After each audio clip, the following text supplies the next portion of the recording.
L'histoire des outils de navigation anciens est un sujet fascinant, empreint d'innovation et de découverte. Ces outils ont été essentiels pour explorer le monde, établir des échanges commerciaux et réaliser des conquêtes. Depuis l'Antiquité, les êtres humains ont cherché à comprendre les cieux et à s'orienter sur l'eau. Les plus anciens instruments de navigation sont les astrolabes. Utilisés par les Grecs et les Arabes, ces appareils permettaient de déterminer la latitude en observant la position des étoiles. Un astrolabe se composait d'un disque gradué et d'un bras mobile. L'utilisateur devait aligner le bras avec une étoile pour lire la mesure sur le disque. Cela exigeait une connaissance approfondie de l'astronomie. Après les astrolabes, les navigateurs ont développé d'autres instruments, comme le sextant. Bien qu'il soit plus récent, le sextant a révolutionné la navigation à partir du XVIIIe siècle.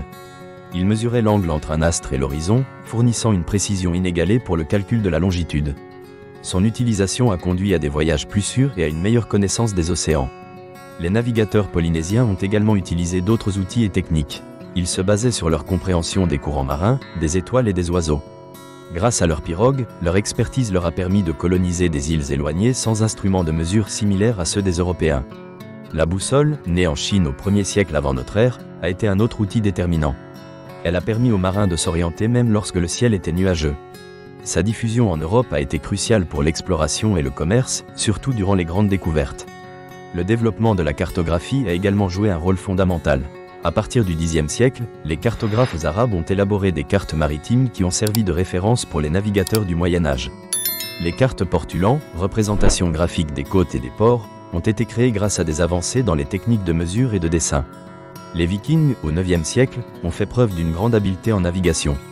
Ils utilisaient des pierres de soleil pour localiser le soleil même en cas de mauvaise visibilité, et leurs dracars leur ont permis de réaliser des traversées audacieuses, menant même jusqu'en Amérique du Nord. Le XVIIIe siècle a marqué une avancée décisive avec l'essor de la navigation scientifique.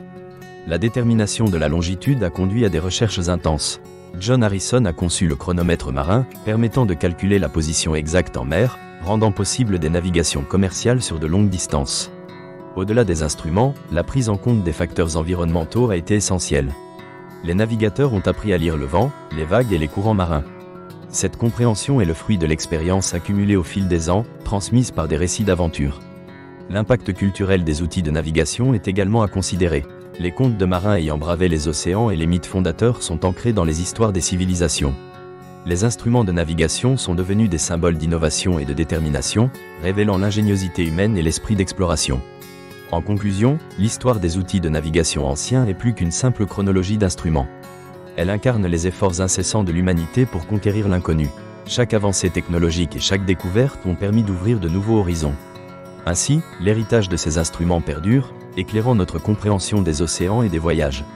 Ces innovations ont pavé le chemin vers un monde interconnecté, où les distances sont désormais relativisées.